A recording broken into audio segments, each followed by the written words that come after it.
আসসালামু আলাইকুম। Mamun building construction YouTube channel ও ফেসবুক পেজে আপনাকে জানাই স্বাগতম।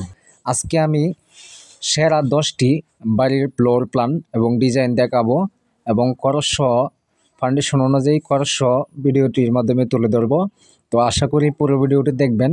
দেখলে আপনার কোনো না কোনো একটা বাড়ির ডিজাইন আপনার চয়েস হতে পারে। আপনি চাইলে আপনার স্বপ্নের বাড়ির ডিজাইনটি এভাবে করতে পারেন। তো চলুন কথা না বাড়িয়ে শুরু করা যাক। তো ভিউয়ার্স, প্রথমে যে আপনারা যে ডিজাইনটি দেখতে পাচ্ছেন এটি হচ্ছে 1241 স্কোয়ার ফিট জায়গার মাধ্যমে এই চাইল্ড রুমের এই ডিজাইনটি বর্তমান সময়ে দুতলা ফাউন্ডেশন দিয়ে একতলা কমপ্লিট করতে 27 থেকে 28 লক্ষ টাকা খরচ হবে। তো ভিউয়ার্স, তারপর যে ডিজাইনটি দেখতে পাচ্ছেন এটি হচ্ছে লম্বা জায়গায় দেখতে পাচ্ছেন যে 22 ফিট এবং 37 ফিট জায়গার মাধ্যমে 814 স্কোয়ার ফিট জায়গায় এটি দুতলা ফাউন্ডেশন দিয়ে একতলা কমপ্লিট করতে 17 থেকে 18 লাখ টাকা খরচ হবে। তারপর এই ডিজাইনটি দেখতে পাচ্ছেন এটি হচ্ছে 2 ইউনিটের ডিজাইন। এটির দৈর্ঘ্য রয়েছে 38 ফিট 6 ইঞ্চি, প্রস্থ রয়েছে 35 ফিট 6 ইঞ্চি। তো 1366 স্কোয়ার ফিট জায়গার মাধ্যমে এটি যদি আপনি বর্তমান সময়ে দুতলা ফাউন্ডেশন দিয়ে একতলা কমপ্লিট করতে যান তাহলে 30 লাখ টাকার মতো খরচ হবে। তো ভিউয়ার্স, এখন যে ডিজাইনটি দেখতে পাচ্ছেন এটি হচ্ছে 41 ফিট 6 ইঞ্চি দৈর্ঘ্য রয়েছে, প্রস্থ রয়েছে 37 ফিট। তো 1535 স্কোয়ার ফিট জায়গার মাধ্যমে এই ডিজাইনটি। তো এটিতে 4টি বেডরুম, একটি স্টোর রুম, 3টি টয়লেট এবং একটি কিচেন, সামনে 2টি ব্যালকনি বারান্দা রয়েছে। এই ডিজাইনের দুতলা ফাউন্ডেশন দিয়ে একতলা কমপ্লিট করতে 33 থেকে 34 লাখ টাকা খরচ হবে। তো ভিউয়ার্স, তারপর যে ডিজাইনটি দেখতে পাচ্ছেন এটি হচ্ছে 3 রুমের একটি বাড়ির ডিজাইন। এটির দৈর্ঘ্য রয়েছে 38 ফিট, প্রস্থ রয়েছে 23 ফিট 6 ইঞ্চি। তো এই ডিজাইনে বর্তমান সময়ে দুতলা ফাউন্ডেশন দিয়ে একতলা কমপ্লিট করতে 19 থেকে 20 লক্ষ টাকা খরচ হবে। তো ভিউয়ার্স, তারপর যে ডিজাইনটি দেখতে পাচ্ছেন এটি কিন্তু একদম চিপলা জায়গার মাধ্যমে, দৈর্ঘ্য রয়েছে 38 ফিট, প্রস্থ রয়েছে 16 ফিট। তো 2 রুমের বাড়ির ডিজাইন।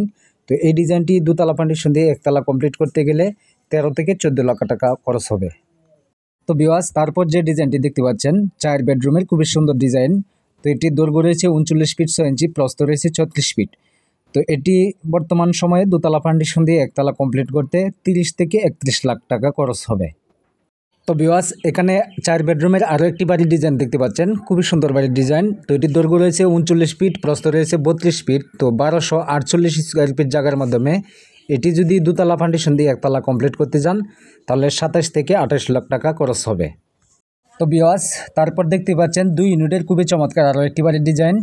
খুবই অল্প জায়গার মাধ্যমে এই ডিজাইনটি করা হয়েছে। তো এটি দেখতে পাচ্ছেন দৈর্ঘ্য রয়েছে 37 ফিট 6 ইঞ্চি, প্রস্থ রয়েছে 33 ফিট 6 ইঞ্চি। তো 1256 স্কোয়ার ফিট জায়গার মাধ্যমে এটি যদি দুতলা ফাউন্ডেশন দিয়ে একতলা কমপ্লিট করতে যান 28 থেকে 29 লাখ টাকা খরচ হবে। তারপর ভিউয়ার্স, দেখতে পাচ্ছেন 3 বেডরুমের খুবই চমৎকার একটি বাড়ির ডিজাইন, একদম অল্প জায়গার মাধ্যমে। তো এটির দৈর্ঘ্য রয়েছে 33 ফিট 6 ইঞ্চি, প্রস্থ রয়েছে 30 ফিট 6 ইঞ্চি। তো 1021 স্কোয়ার ফিট জায়গার মাধ্যমে এই ডিজাইনে যদি দুতলা ফাউন্ডেশন দিয়ে একতলা কমপ্লিট করতে যান তাহলে আপনার 22 থেকে 23 লক্ষ টাকা খরচ হবে। তো ভিউয়ার্স, এই ছিল এখানে সেরা 10টি বাড়ির ফ্লোর প্ল্যান এবং বাড়ির ডিজাইন। খুবই চমৎকার করে কিন্তু ডিজাইনগুলো সাজানো হয়েছে। তো আমাদের যে ডিজাইনগুলো এই ডিজাইনগুলো যদি আপনার কাছে ভালো লাগে, আমাদের কাছ থেকে যদি ড্রয়িং ডিজাইন করাতে চান, আমাদের যে ডিজাইন নাম্বার দেওয়া আছে এই নাম্বারে যোগাযোগ করতে পারেন অথবা ইনবক্সে নক করতে পারেন। আর যারা বাড়ি করতে চান, প্রত্যেকেরই স্বপ্ন আছে বাড়ি করার। অনেকে আছেন বাড়ি কিভাবে করবেন ধারণা পাচ্ছেন না। আমাদের ফ্লোর প্ল্যানগুলো দেখলে আপনার জায়গার সাথে মিলে যেতে পারে। আপনি চাইলে কিন্তু আমাদের ডিজাইনগুলো দেখে আপনাদের কাছ থেকে ড্রয়িং করিয়ে আপনার স্বপ্নের বাড়ির ড্রয়িং ডিজাইনটি আপনি সুন্দরভাবে করতে পারেন। তো ভিউয়ার্স, এই ছিল আজকের আমার ভিডিও। ডিজাইনগুলো কেমন লাগলো অবশ্যই কমেন্ট করে জানাবেন। যদি ভালো লাগে, আপনি উপকৃত হয়ে থাকেন, তাহলে ভিডিওটা শেয়ার করে অন্য ভাইদেরকে দেখার সুযোগ করে দেবেন, যেন সবাই ডিজাইনগুলো দেখে তাদের জায়গার সাথে যদি মিলে যায় তো তারাও চাইলে কিন্তু এই ডিজাইনের উপর বাড়ি করতে পারেন। তো সকলে সুস্বাস্থ্য কামনা করে আজকের মতো এই পর্যন্তই। সকলেই ভালো থাকুন, সুস্থ থাকুন।